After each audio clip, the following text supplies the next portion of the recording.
Hello everyone. आता परत एक जो लास्ट व्हिडिओ मी अपलोड केला होता त्याचंच पार्ट 3 म्हणायला हरकत नाही. राहिलेला जो लास्टवाला जो पार्ट आहे तो मी तुम्हाला आजच्या व्हिडिओमध्ये एक्सप्लेन करणार आहे. तर चला लेट्स स्टार्ट करूया. माझ्या वडिलांकडून डॉक्टर APJ अब्दुल कलाम म्हणतात, माझ्या वडिलांकडून मी प्रामाणिकपणा आणि स्वयंशिस्त शिकलो. प्रामाणिकपणा आपल्या आयुष्यामध्ये असणं खूप आवश्यक आहे आणि स्वयंशिस्तसुद्धा, की कोणी आपल्या स्वयंशिस्तेचा अर्थ सिम्पल वर्ड्समध्ये जर सांगायचं झालं तर तो असा होतो की कोणी शिस्त न लावता आपण स्वतः ती शिस्त स्वतःला लावली पाहिजे प्रत्येक गोष्टीची. मग ते सकाळी वेळेवर उठणं असो किंवा आपल्याला जे काही काम आहे ते कोणी आपल्याला आपले आईवडीलसुद्धा किंवा कोणी आपल्याला न सांगता आपण ते करायला शिकलं पाहिजे. त्याला म्हणतात स्वयंशिस्त. टाईम मॅनेजमेंट, ओके, पंक्च्युअलिटी, असं बरंच काही त्याच्यामध्ये येतं. तर आईने मला चांगल्यावर विश्वास ठेवायची आंतरिक शक्ती दिली. आईमध्ये काही मॅजिक नसतं की आई आपली मॅजिक करेल आणि आपल्याला काहीतरी शक्ती देईल, काहीतरी पावर देईल, असा याचा अर्थ अजिबातच होत नाही. त्यांच्या म्हणण्याचा अर्थ आहे की आपला जो पाहण्याचा दृष्टिकोन आहे कोणत्याही गोष्टीकडं तो एक पॉझिटिव्ह असायला पाहिजे.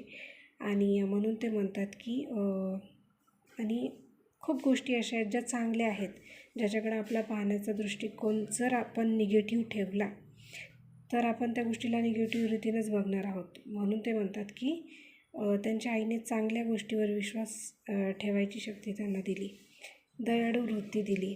खरंच आपल्यामध्ये ते असलं पाहिजे. मानव जातीविषयी म्हणा किंवा प्राण्यांविषयी म्हणा, आपल्या मनामध्ये दया असायलाच हवी. अर्थात माझ्या तिन्ही भावांनी आणि एका बहिणीने देखील हा ठेवा त्यांच्याकडून उचलला. तर त्यांचे जे 3 भाऊ होते डॉक्टर APJ अब्दुल कलामचे, त्यांनी आणि त्यांच्या बहिणीने देखील हे सर्व चांगले गुण त्यांच्या आईवडिलांकडून घेतले. पण मला जो जलालुद्दीन आणि शमसुद्दीन यांचा निकट सहवास घडला त्याने मी स्वतंत्र वेगळा असा बनत गेलो. तर त्यांच्या जीवनामध्ये त्यांच्या आईवडिलां भावा बहिणी व्यतिरिक्त देखील कोणीतरी इम्पॉर्टंट रोल प्ले केलेला आहे आणि ते म्हणजे जलालुद्दीन, जे त्यांच्या बहिणीचे हजबंड होते, आणि शमसुद्दीन त्यांचा दूरचा एक भाऊ होता. त्यांच्या जीवनामधून देखील त्यांना बरंच काही शिकायला मिळालं आहे. त्यांनी जे त्यांना शिकवलं आहे डॉक्टर APJ अब्दुल कलाम, ते म्हणजे स्वातंत्र्य आणि वेगळं आयुष्य जगण्याची त्यांच्याकडून शिकायला मिळालं. स्वतंत्र आयुष्य म्हणजे की स्वतःवर डिपेंड राहायचं, दुसऱ्यावर न डिपेंड राहता स्वतःवर डिपेंड राहायचं. आणि वेगळं आयुष्य म्हणजे लोक काय करतात त्यांच्या अपोजिट जाऊन काहीतरी करायचं, असा त्याचा अर्थ मुळीच होत नाही. वेगळं म्हणजे आपले वेगळे विचार आपण इतरांपुढे मांडू शकतो, की आपल्याला काय वाटतं, आपला पॉईंट ऑफ व्ह्यू आपण लोकांपर्यंत ठेवू शकतो, त्यानुसार आपण डिसिजन घेऊ शकतो. शाळेत शिकायला न मिळालेले शहाणपण मी जलालुद्दीनकडून शिकलो. तर जलालुद्दीन त्याच्या बहिणीचे जे हजबंड होते त्यांच्याकडून बऱ्याच चांगल्या गोष्टी डॉक्टर APJ अब्दुल कलाम यांना शिकायला मिळाले. जर डॉक्टर APJ अब्दुल कलाम यांची लाईफ जर आपल्याला इतकी मोटिवेट करते किंवा प्रेरित करते, तर तुम्ही इमॅजिन करू शकता त्यांच्या बहिणीचे जे हजबंड होते जलालुद्दीन, त्यांची लाईफ कशी असेल. कारण त्यांच्याकडून डॉक्टर APJ अब्दुल कलाम ह्या बऱ्याच चांगल्या गोष्टी शिकलेल्या आहेत. तर शमसुद्दीनकडून मी चेहऱ्यावरून दुसऱ्यांच्या मनातले, शरीराची व डोळ्यांची भाषा ओळखायला शिकलो. किती सुंदर गोष्ट त्याने त्यांच्या एका भावाकडून पण शिकले, ते म्हणजे की चेहऱ्याकडं बघून त्यांच्या मनामध्ये काय चाललं हे त्यांना समजायला लागलं होतं, किंवा शरीराची आणि डोळ्यांची भाषा ते ओळखायला शिकले असं ते म्हणतात.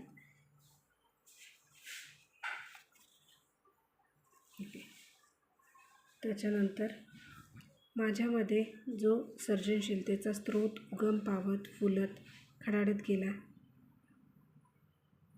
त्याचे श्रेय मी निसंशय त्या दोघांच्या सहवासात माझ्यावर पडलेल्या प्रभावाला देतो. असं ते म्हणतात की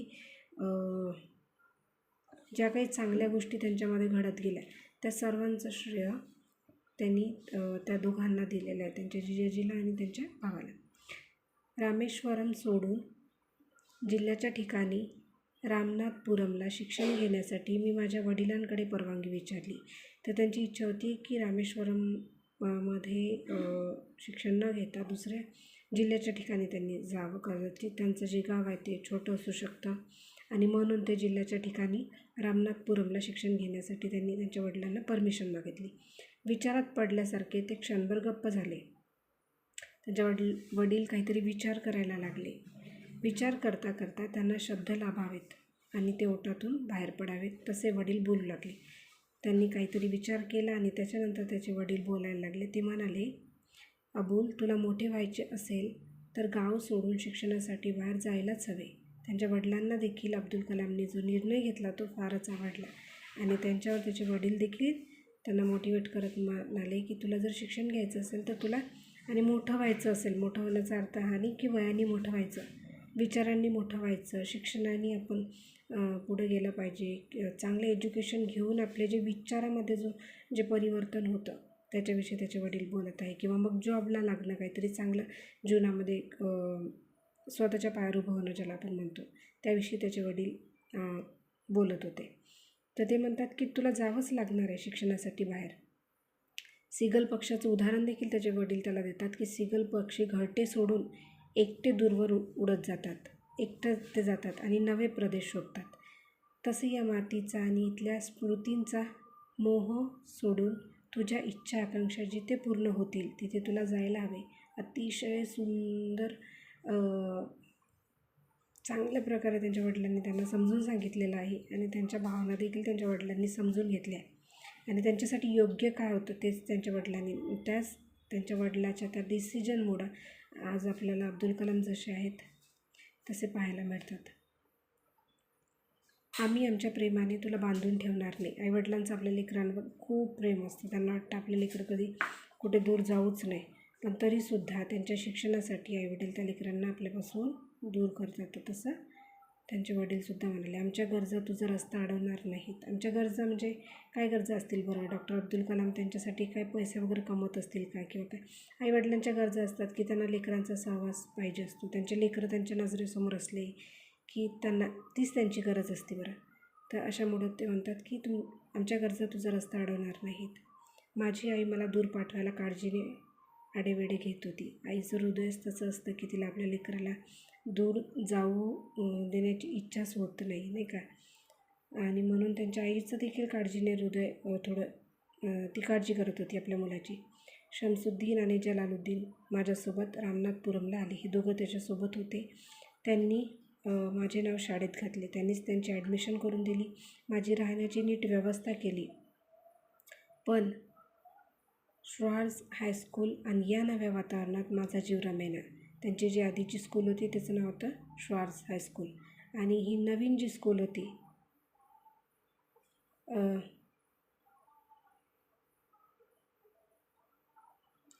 ज्या स्कूलमध्ये त्यांचं ॲडमिशन केलं होतं त्या स्कूलचं नाव होतं श्वार्ज हायस्कूल. आणि जे नवीन वातावरण त्यांना तिथे मिळालं होतं त्यामध्ये त्यांना अजिबात करमत नव्हतं. 50,000 वस्ती असलेल्या या शहरात सदैव गजबज असायची. 50,000च्या वर तिथे लोक असायचे. त्याच्यामुळं ते जे शहर होतं अतिशय गजबजलेलं शहर होतं. पण रामेश्वरमला जसा एकजिन्सीपणा होता तसा इथे माझ्या अनुभवाला आला नाही. तर त्यांच्या होमटाऊनमध्ये आणि इथे त्यांना बराच फरक जाणवायला लागला होता. मला घराची ओढ अस्वस्थ करायची. त्यांना त्यांच्या घरची खूप आठवण यायची आणि म्हणून रामेश्वरमला जाण्याची प्रत्येक संधी मी उडी मारून साधायचो. याचा अर्थ असा होता की कधीही संधी मिळाली रामेश्वरमला घरी जायची तर ते सोडत नव्हते. इथं असलेल्या शिक्षणाचा उदंड संधीपेक्षा आईच्या हातच्या गोड पोळ्यांची ओढ मला मोलाची वाटत असे. त्यांची आई जी काही इथे त्यांना शिक्षणाची संधी मिळालेली होती, त्यांचं फ्युचर खूप छान होणार होतं, सर्व गोष्टी खूप छान होत्या. पण तरी देखील त्यांच्या आईच्या हातचं जे काही जेवण आहे त्याची किंमत त्याचं काही मोल नव्हतं. हळूहळू माझ्या घरापासून दूर जाणे मी स्वीकारत गेलो. नंतर त्यांना स्वीकारावंच लागलं की आता मला दूर राहूनच शिक्षण घ्यावं लागेल. नव्या वातावरणाशी जुळून घ्यायचे मी मनाशी ठरवले. त्यांनी ठरवलं की नाही, आता काही ऑप्शन नाही, आपल्याला नवीन वातावरणात जुळून घ्यावंच लागेल. कारण माझ्या वडिलांच्या माझ्याकडून विशेष अपेक्षा आहेत हे मला ठाऊक होते. त्यांना माहिती होतं का त्यांनी ते सतत घरी जाऊ शकत नाही किंवा त्याच्यामुळे त्यांचे वडील हर्ट होतील. त्यांच्या वडिलांच्या काही अपेक्षा त्यांच्या जीवनाकडून होत्या ज्या त्यांना पूर्ण करायच्या होत्या. आणि त्यासाठी त्यांना तिथे राहावंच लागणार होतं. मी कलेक्टर व्हावं अशी त्यांची इच्छा होती. त्यांच्या वडिलांची इच्छा होती की डॉक्टर APJ अब्दुल कलामनी कलेक्टर व्हावं. त्यांचे स्वप्न पूर्ण करणे माझे कर्तव्य होते आणि हे समजून घेणं, अतिशय कमी वयामध्ये हे समजून घेणं खूप मोठी गोष्ट आहे.